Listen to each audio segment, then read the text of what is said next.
This is my last week in Phuket, and finally I'm happy to report that I was able to do a trip I have been longing to do for some time. There is an animal rescue foundation called the Soy Dog Foundation. Soy is a typical Thai name for a side street or alley, like this little street you see here. And that's where homeless dogs typically congregate because there is less traffic and less of a chance of getting injured. But they do go out. They go to the markets, they go to the highways, to the garbage can, trying to eat.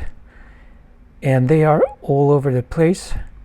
This foundation was started up by Westerners, one Dutch and a British couple, some 20 years ago, right after the tsunami hit Phuket, which was in 2003.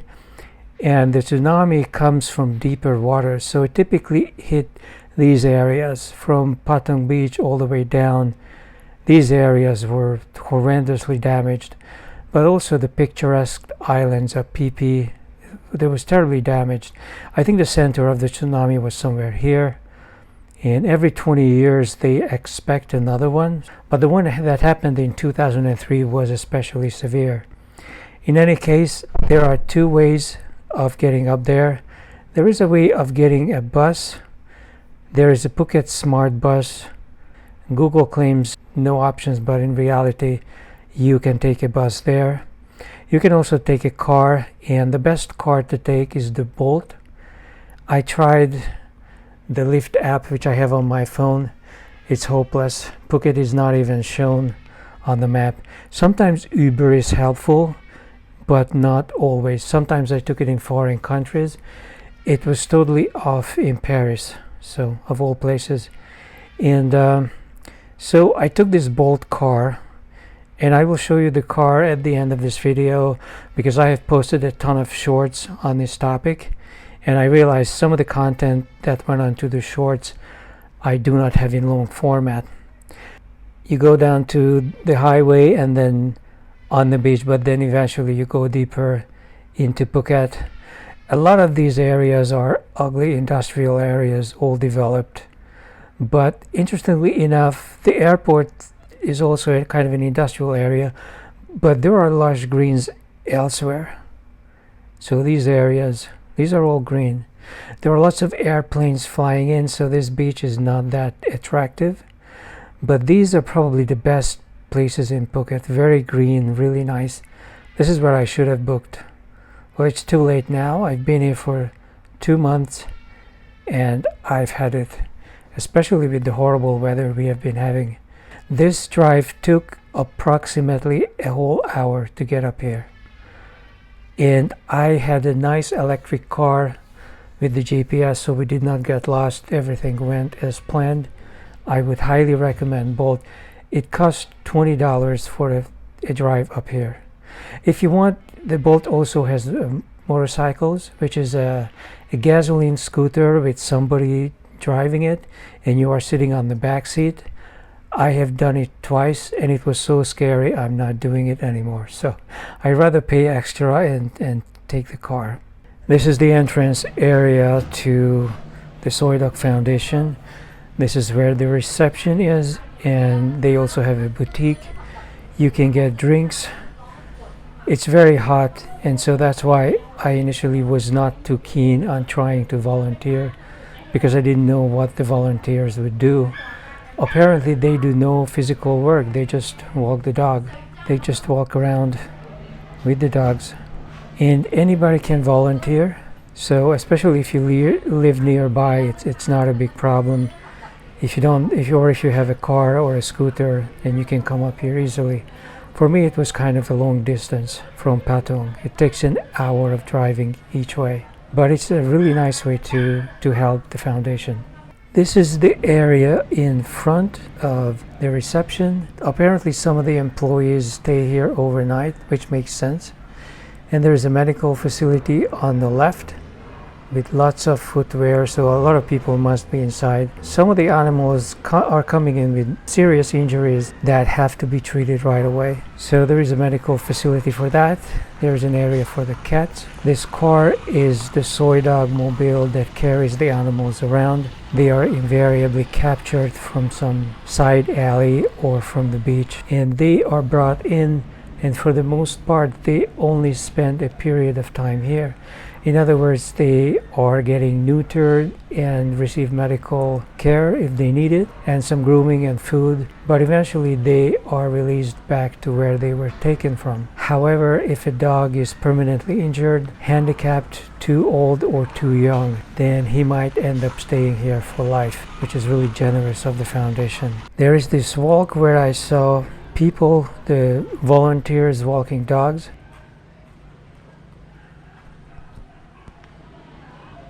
The tiles you get if you pay a certain amount of money. The original fee was only a couple $100. I imagine if you donate now, it'll probably cost a lot more because most of the space seems to be filled up. The Metropolitan Museum in Manhattan has this. If you donate money, then you get a plate somewhere that you contribute it to some building, a room or a wall or a staircase.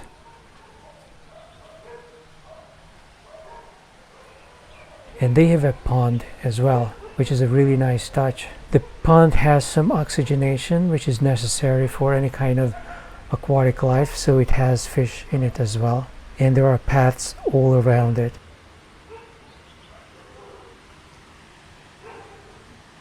This is quite a good sized property. I would not describe it as enormous, but this is definitely not a small space.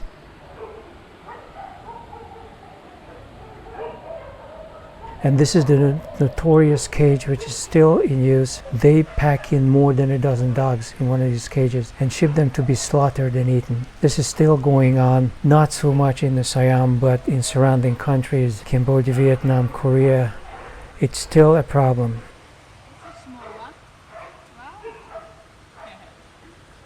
The dogs apparently get to be walked because this is a way they can acclimate to human company. The sanctuary is trying to find adoptees, people who would adopt dogs, typically in foreign countries and wealthier countries, which means an airplane ride, which is not the most pleasant experience. But on the other hand, most of the dogs that get adopted will find a loving home somewhere in a much richer country.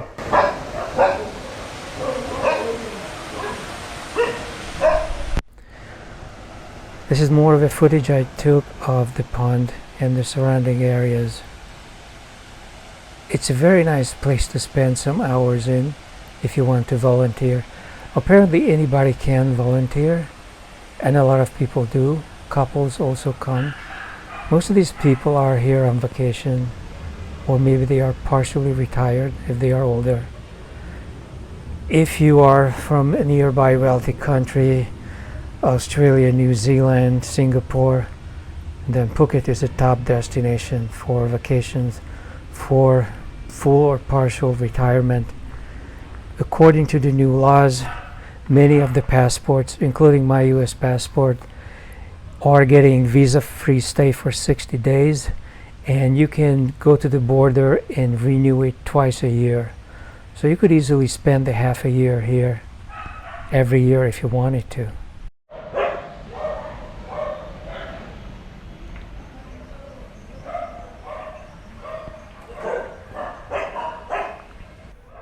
These are some larger dogs in some of the areas where I did not go in. So the property is larger than I was able to see, but it's quite a good size even based on what I saw. The volunteers seem to be only walking the dogs. So I thought if you volunteered that you would have to shovel some crap around, but that's not the case. They have staff to do that. And quite a number of people work here. Apparently the annual budget is $20 million, if I heard that correctly. It is a sizable operation, and it has expanded all over the country. It's no longer just limited to treating dogs in Phuket. And the hope is that if enough dogs are sterilized, then eventually this whole soy dog problem could be laid to rest. Apparently there are some people who catch these dogs, put them into those tiny cages, and ship them to some horrible place, mostly in a foreign country. I don't think there are Thai markets for dog meat. There might have been in the past, but not now. But there are foreign markets for it. I mean, the Chinese still have a festival, and most of these dogs are fairly new to the facilities. The sanctuary does not keep the dogs forever unless they are impossible to return to the street because they are injured or too old, whatever. So for most of these dogs, this is probably kind of a surprising new environment. They probably understand that they are not going to be hurt, but they seem to be anxious. Let's put it that way. It is a new environment for a lot of them. They wonder what the hell is going on. The facilities I saw were all clean and tidy. This is a great place. I mean, it looks as good as any of the zoos, possibly better. This is a volunteer, I think. Some volunteers can get into these facilities. I was wondering if you could rent a villa and maybe borrow 3 or 4 dogs to spend a couple of weeks with. I can see myself doing a vacation like that, except that I'm very far away, so I cannot just come over like somebody from Australia could just pop over every month. They could come if they wanted to. This is the exterior area of it with another soy dog vehicle and the main or the reception building that I saw. This organization has been in business for 20 years or 21 years, since 2003. This is the facility for small dogs. I went in and I'll show you some of the shorts that I shot. These dogs are really cute. I don't know if they get released again. They probably are, because if they are healthy, they can forage for food. A lot of the food they get are leftovers from markets, and the country has so many markets, night markets. They are going on constantly. So I guess a part of their food source is that, but they pick into the garbage as well. This is a kind of a memorial garden where there is a statue to the wife, the one woman who was one of the founders of the organization. She's the one who is already dead. The other 2 are still around, but she died because of natural causes, and she had an unfortunate accident not related to dogs where both of her legs were infected and had to be amputated. So she ended up in a wheelchair but continued to work on the foundation. And even though she passed away, I think in her late 50s, very, very young to die, younger than I am, but I think she was able to make a contribution that's not going to be forgotten for a very long time. And this organization is still expanding. I think it's going to hopefully expand to the rest of Southeast Asia. That would be really nice. And to stop the dog eating everywhere. I'm not sure about China. China is not really Southeastern Asia, and the Chinese are adamant about eating everything from bats to dogs. This is the woman. An amazing soul for sure. In a very nice little garden, although this entire property is quite nice. Not a lot of wildlife. I assume the presence of the dogs has to do with that. And a lot of artificial plantations. So an authentic, original piece of rainforest I did not see here. This place is mostly for the dogs. This is a pool that was built out of donation from a single donor. A very nice soul. It's not deep, so it's not possible for a dog to drown in it, but it's enough for a dog to cool off. And I have seen some of the volunteers coming in with the dogs, except that the dog that came in did not feel like going into the water at all. So they were just hanging around at the pool and did not go in. But I think the pool is a really wonderful, well, the pool is a really nice idea because the temperatures are really high. I was visiting in September, so temperatures are above 90 degrees. In fact, I was worried about the sun, but as you can see, there is lots of shadow here. So I wasn't drenched in sweat after spending a couple of hours on the property. It's really quite shady, also in the areas where there are the dog facilities, and there are shady areas for the dogs, so it's really not bad. But the pool is just an absolutely luxurious addition. Like when you're staying at a hotel that has a pool, which is the right way to go, especially in this country. And here you can see a little bit of some juvenile dogs and puppies. Some of the dogs that are on the street are just being born. So not all of the dogs are sterile, unfortunately, and there is still breeding going on. These puppies, I was told, would probably not be able to survive if they are maturing here, so they are going to spend the rest of their lives here unless they get adopted. And here was a little guy I would definitely love to adopt. If I had a spot for a dog, it would have to be this one. This was one of the 2 dogs that I made friends with during my stay, and he's really cute and friendly also, very willing to make friends. And I've adopted dogs before. Probably the best way to adopt is to personally visit the place and to walk around and see with which dog you have chemistry. I understand many people adopt these dogs from the internet, and that is certainly an option. You either get lucky or you don't. But the best way to adopt is to go there in person and see which dog relates to you. You see that the other dog is sort of curious, but he's not going to come near. That dog is not as perfect a choice for adoption as this one. This is just another generic spot with what seems to be adult dogs. Some of the dogs, actually a number of them that I saw, had a leg or an eye missing. Unfortunately, the legs are probably due to car accident or motor scooter accident. There are so many wild scooters that drive like crazy here. And this is a couple walking a dog next to the juvenile place. Obviously the areas I liked the most were the puppies and the small dogs. This one has some kind of a head injury, and curious but a little bit suspicious. Yeah, that definitely looks like some kind of a scar on the head. So there are car accidents, motorcycle accidents, but there are also fights. I think that's what has to do with some of them losing an eye here and there. Oh, this poor guy only has 3 legs.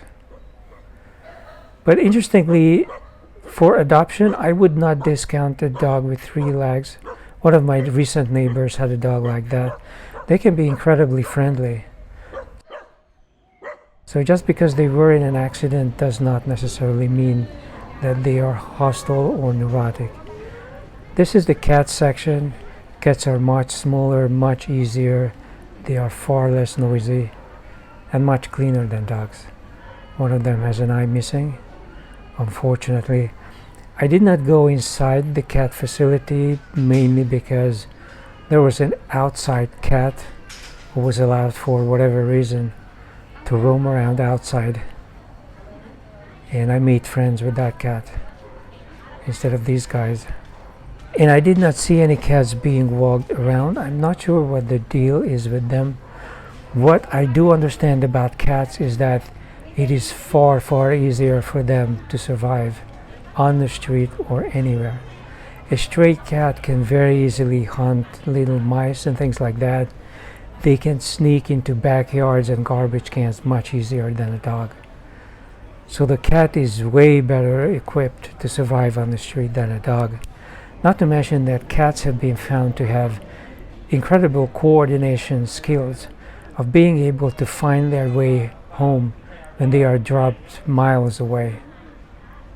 Nobody knows how they do this, but they have incredible coordination, and they're just a much easier animal, much more adapted for human company and to survive in a human environment. Dogs are a bit more difficult. They have been around humans for a long time, but still, It's essentially a domesticated wolf. So here is the cat whom I befriended to some extent. Of course, he befriends everybody who comes. And I don't know if he's like staying permanent as the company cat. I guess he is. But he was just kind of hanging around, making friends with people, grooming himself. This is the area where the volunteers who walk the dogs can sit around and have drinks and cool off. There are fans and shades, and you're supposed to sanitize your hand every time you touch an animal. So the facilities are very well equipped. Everywhere I went, I saw a tidy and neat, clean facility. So if you're a homeless dog and up here, then you're probably lucky. I have seen some really miserable shelters in New York. When we adopted the last dogs, we were running from place to place, and New York has a lot of full-size bigger dogs, but people in apartment want small dogs. So if you want a small dog, it's going to take a while to find one. The large dogs are easy to get and very hard to find a home for. And there are private shelters, those are better, and there are the city shelters, which are the most depressing in New York. And New York and the number of American cities also have these problems. We also have homeless dogs. Supposedly San Antonio has a lot of them. I don't see them in New York as much, but they do exist. I bought this one souvenir, a soy dog keyring, and this is done with the GoPro. You see that the GoPro focuses on the peripheries of the picture. It's a very simple machine, but at least it's reliable. I did not do this journey with my advanced zoom camera because I still just haven't figured it out. Finally, I'd like to review some of the shorts I took. If you look at the section where I posted my short videos, I have posted several dozens of them at this point, and a lot of it is footage I did not record on the GoPro. The shorts were recorded on my phone.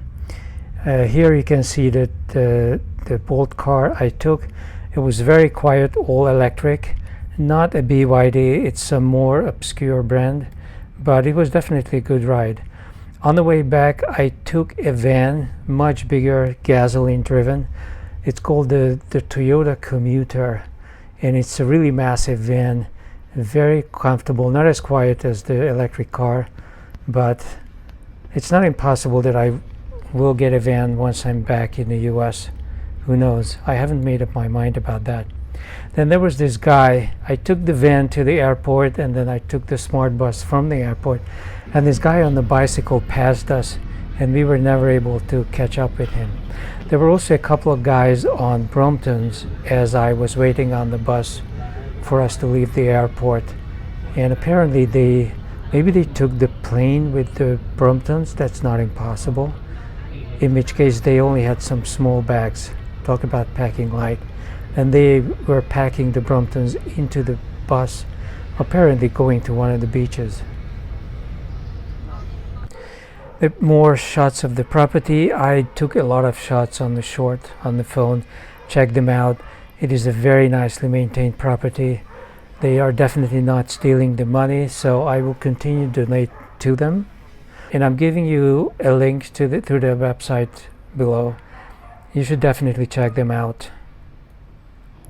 They have the pond, and they have fishes in the pond. The closest facility to the pond is a medical facility where the poor guys come in who need urgent medical treatment. And these are dogs that typically just had an operation or something like that. So this is a really good location for them to calm down a bit, contemplating nature. These are probably the worst cases. Creatures that were brought in with an injury. A very nice pond with some fishes in it. Actually quite a number of fish in it. I cannot tell what the fishes are. Not koi, I know that much. A really nice area, and even the handicapped dogs get a walk here and there. It doesn't look like this dog can walk, but he gets to go around and to experience some human company, which is really nice. This was a short I took with the small dogs. These are adult dogs, but they are just small. Some of them are blind. There is at least one with a leg missing. It's all because of this traffic. I really would like to cut most of the motorized traffic out of the island, except for service things like trucks bringing in merchandise, and then I would restrict their speed and just keep the island run on electric bikes. That's what I would do. And these are the baby dogs, juveniles. My favorite facility by far, but that's probably the same with everybody else. Everybody would prefer the baby dogs. So cute. So cute.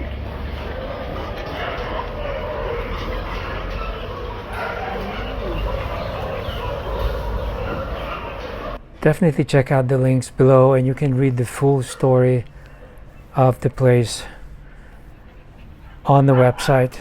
But I've also posted a short where you can read about the story. This is another facility. These are not juvenile dogs, but one of them was really friendly. This was the other dog I made friends with that I would like to adopt if I had the ability to do so. There was some curiosity from other dogs as well, but there are always those few that with whom you immediately make some chemistry. So this is it. Make sure to check out the links, check out the website, and feel free to donate just as I do.